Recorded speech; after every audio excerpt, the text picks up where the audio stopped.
نہیں، ہم سب کے لیے یہ بڑے قابل فخر لمحات ہوتے ہیں جب ہم دیکھتے ہیں کہ انٹرنیشنلی پاکستان کا جو سٹیچر ہے وہ اتنے بڑے لیول پہ جا رہا ہے۔ میں کرنل صاحب پر آنے سے پہلے ماترین صاحبہ آپ کا انپٹ اس پہ ضرور لوں گا کہ پاکستان کا یہ سفر بڑے ان ایکسپیکٹڈ سے ٹرنز ہم لیتے ہیں، دنیا کو حیران کرتے ہیں، انپریڈکٹیبل سی قوم ہے ہمارا، کرکٹ سے لے کر ہمارا پورا ایک نیشنل ہسٹری انپریڈکٹیبلٹیز سے بھری ہوئی ہے، حیران کر دیتے ہیں، کبھی کبھی اپسیٹس کر دیتے ہیں بڑے بڑے۔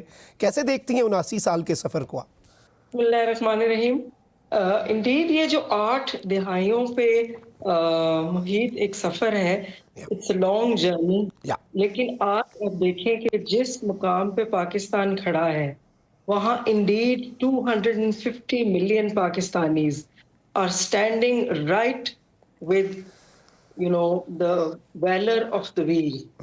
کیوں کہ آپ نے دیکھا ہے کہ بنیان المرصوص بن کر قوم کھڑی ہے اپنے ویر، اپنے شاہینوں کے ساتھ، اور آپ نے حقیقی آزادی کی طرف جو اب یہ جشن منایا جا رہا ہے، کہ جو آپ نے مئی میں جو ہلا کے رکھ دیا، جسے کہتے ہیں نا پورے ہندوستان کو، وہ کشمیر سے لے کے کنیا کماری تک فلیگ، فالس فلیگ تو انڈیا نے ایک رچایا پہلگام میں، لیکن اس کا جو منہ توڑ جواب ملا وہ آپ یہ کہہ سکتے ہیں کہ انٹرنیشنلی پاکستان کو سورنگ ہائٹس پہ ڈپلومیٹکلی لے گیا۔ اب جہاں تک انپریڈکٹیبلٹی کی آتی ہے تو we are not talking about a small nation, we are talking about an amalgamation of various races.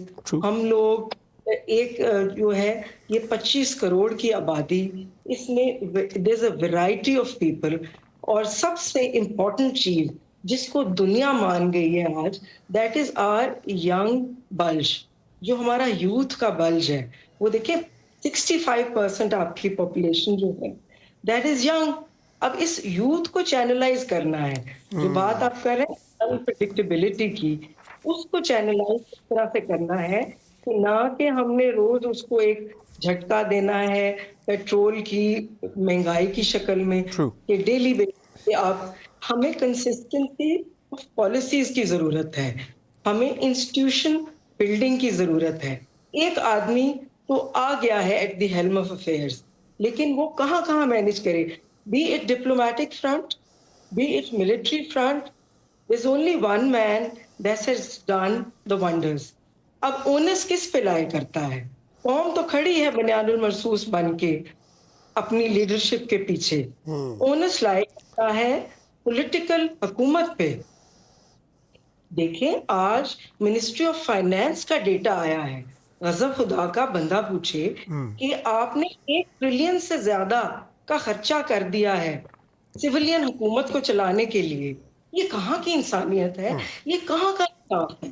اگر اس طرح سے ہم کریں گے تو پھر یہ چیزیں تو ملک کو اندر سے کھوکھلا کرتی ہیں۔ تو یہ چیزیں حکومت کو سوچنی پڑیں گی کہ اتنے خرچے، اتنی عیاشیاں، یہ کس کے لیے ہے؟